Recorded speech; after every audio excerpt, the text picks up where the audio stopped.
आज के सेशन में हम लोग डिस्कस करने वाले हैं कि सिंगली रीइंफोर्स्ड बीम के डिजाइन स्टेप्स कौन से हैं। तो चलिए शुरू करते हैं। अगर मैं इसके पहले स्टेप की बात करूं तो इसका पहला स्टेप है trial dimensions of the beam, जिसमें आप विड्थ और डेप्थ वर्कआउट करेंगे। आप सबसे पहले इसमें विड्थ अज्यूम कर सकते हैं से 230 मिलीमीटर या फिर 250 या फिर 300 मिलीमीटर भी अज्यूम कर सकते हैं। उसके बाद आप ओवरऑल डेप्थ वर्कआउट करेंगे। ओवरऑल डेप्थ होता है 1/10 ऑफ द स्पैन। यहाँ पे ये एक तरह का थंब रूल है जिसमें आप बोलते हैं कि depth is 1/10 of the span. आपको न्यूमेरिकल में स्पैन दिया रहेगा। उसके बाद हम लोगों ने इफेक्टिव कवर बीम के लिए अज्यूम कर लिया 40 मिलीमीटर। एंड देन हमें पता है ओवरऑल डेप्थ क्या होता है, वो होता है effective depth plus effective cover. यहाँ से स्मॉल डी मिल जाएगा, that is D minus D dash. तो ये था आपका फर्स्ट स्टेप जिसमें आपने सिर्फ ट्रायल डायमेंशन वर्कआउट की। अब इसके स्टेप नंबर 2 में हम इसके लोडिंग कैलकुलेशन वर्कआउट करेंगे, मतलब बीम पे डेड लोड कितना रहा है, लाइव लोड आपको न्यूमेरिकल में दिया रहेगा ना। सी इसके पार्ट ए में मैं डेड लोड वर्कआउट करूंगा। डेड लोड मतलब होता है बीम का खुद का सेल्फ वेट, जिसको हम बोलते हैं WD। अब वेट क्या होता है, वेट होता है डेंसिटी इंटू वॉल्यूम। तो पहले यहाँ पे मैं डेंसिटी ऑफ कॉन्क्रीट लिख लेता हूँ, ये concrete density into volume of concrete.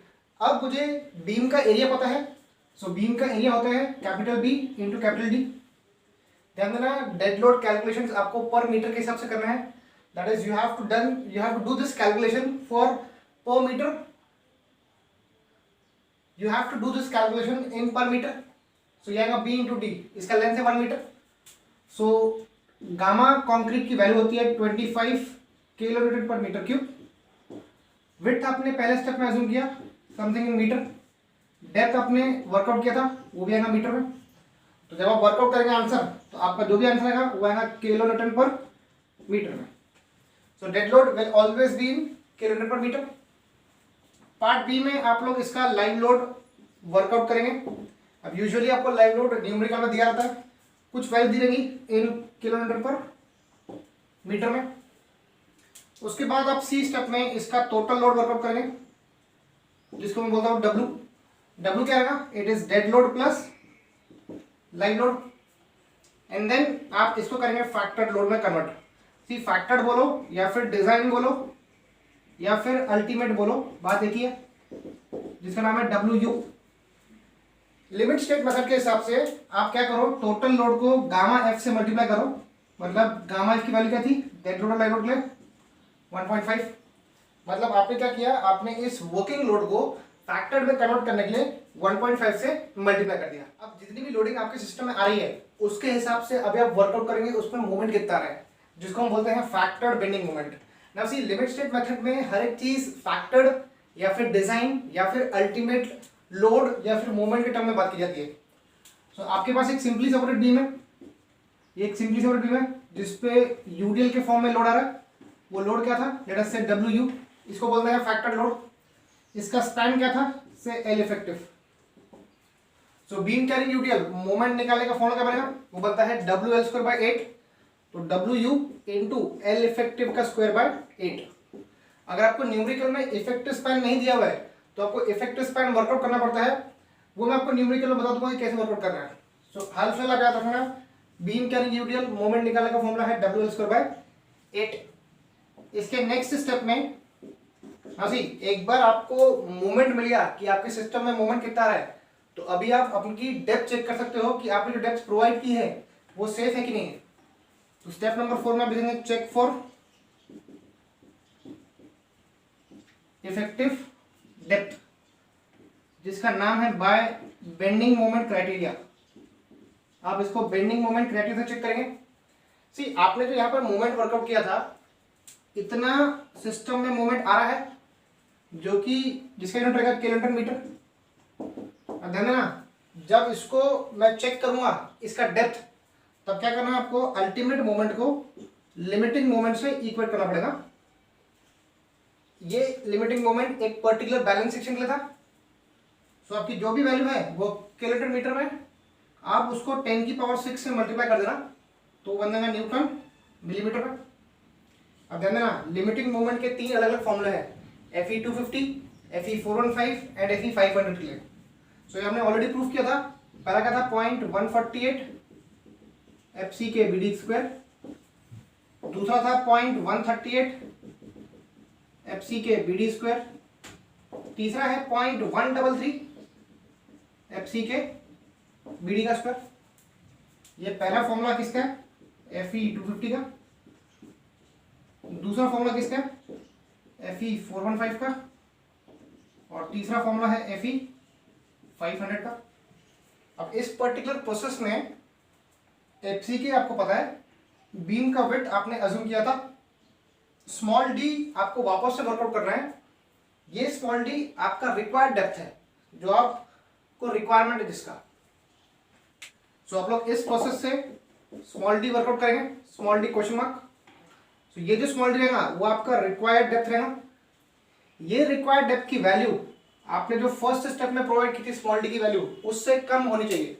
It has to be, मैं यहां लिख देता हूं अलग से, d required, it has to be less than d provided, then only it is safe against flexure। तब जाके वो सेफ रहेगा फ्लेक्चर के अगेंस्ट। तो ये आपका जो चेक है इफेक्टिव डेप्थ का वो सेफ है। अब इसका नेक्स्ट स्टेप है जिसमें आपको टेंशन स्टील वर्कआउट करना है, मतलब आपके बीम में पर्टिकुलर मूवमेंट के लिए कितना स्टील लग सकता है आपको वर्कआउट करना है। तो इसका एक बेसिक सा फॉर्मूला है डिराइव्ड, वो होता है 0.5 FC के divided by Fy bracket 1 minus root over 1 minus 4.6 MU by FC के BD square bracket close B into D।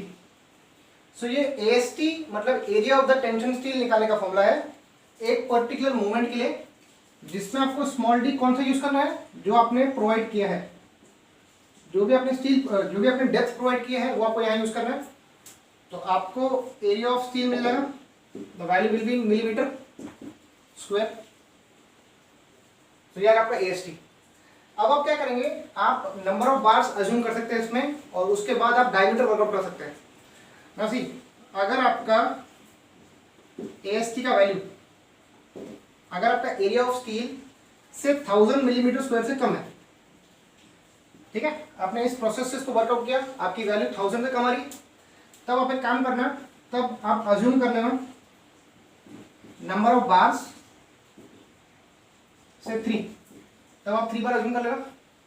और अगर मान लीजिए AST का वैल्यू 1000 से ऊपर आ रहा है, तब आप नंबर ऑफ बार्स 4 अज्यूम कर सकते हैं। उसके बाद आपको पता है टोटल एरिया ऑफ स्टील क्या होता है, वो होता है number of bars into area of each bar, that is 5/4 5 का स्क्वायर। यहाँ पे 5 का मतलब होता है डायमीटर ऑफ द बार। आपको AST पता है, आपको नंबर ऑफ बार्स पता है, आप यहाँ से 5 वर्कआउट कर सकते हैं। Therefore 5 equals to question mark, तो 5 will be your question mark. So इस प्रोसेस से आप लोग 5 निकालेंगे। ये 5 की वैल्यू कितनी रखनी है मैं आपको इसके न्यूमेरिकल बताऊंगा, ठीक है। अब इसके सेकेंड लास्ट स्टेप में आपको चेक करना है कि आपने जो स्टील प्रोवाइड किया है वो मिनिमम और मैक्सिमम स्टील के क्राइटेरिया को फॉलो कर रहा है कि नहीं करे। ना सी, आपने IS कोड ने, जो अपना IS कोड है इंडियन स्टैंडर्ड 456/2000, इसने 2 अप्रोच दिए हैं, एक मिनिमम स्टील का अप्रोच है, एक मैक्सिमम स्टील का अप्रोच है।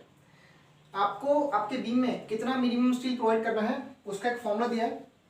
तो उसने बोला है AST minimum by effective area BD that is equals to 0.85 by Fy।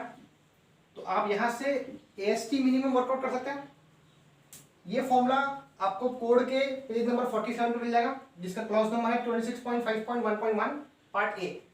अगर आप गेट के लिए प्रिपेयर कर रहे हो तो गेट में आपको ये फॉर्मूला याद रखना पड़ेगा। इसको डाल दो ब्रैकेट में। नेक्स्ट, कोड ने मैक्सिमम स्टील का फॉर्मूला दिया है। कोड के हिसाब से AST मैक्स जो होता है वो 4% से ऊपर में चाहिए, मतलब जो बीम का 4% का एरिया है, मतलब बीम का जो टोटल एरिया है उसका सिर्फ 4%, मतलब 0.04 ऑफ ग्रॉस एरिया है B इंटू कैपिटल D। तो यहाँ से आप AST मैक्स वर्कआउट कर लेंगे।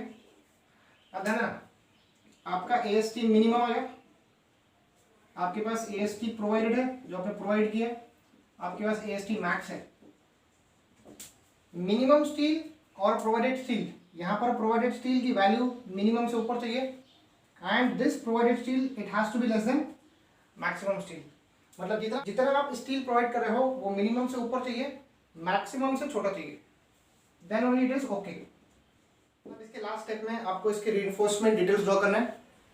तो आपको आपका जो बीम का डायमेंशन है वो आपको शो करना है। लेटर से उसका विड्थ कितना है, उसका विड्थ है बी। सारे डायमेंशन आपको मिलीमीटर रखने हैं। लेटर से आपने जितने भी बार्स प्रोवाइड किए, लेटर से मैंने 4 बार्स प्रोवाइड किए, तो ये 4 बार्स आ गए। इनका मैंने सेंटर लाइन मार्क कर लिया। आपको इसे शो करना पड़ेगा कि आपने 4 बार प्रोवाइड किए हैं, जितने मिलीमीटर का डायमीटर आपको यहाँ लिखना हो। उसके बाद इसके सेंटर लाइन से लेकर टॉप तक का डिस्टेंस उसको हम बोलते हैं effective depth small D. And इसके सेंटर से लेकर स्टील के सेंटर से लेकर बॉटम तक का डिस्टेंस इसको बोलते हैं डी डैश। यहाँ पर सारे डायमेंशंस मिलीमीटर रहेंगे, ऑल डायमेंशंस इन mm। सो ये था इसके डिजाइन स्टेप्स। इसके नेक्स्ट लेक्चर में हम लोग ये डिस्कस करेंगे कि इसको सॉल्व कैसे करते हैं। तो मिलते हैं नेक्स्ट लेक्चर में। Thank you so much.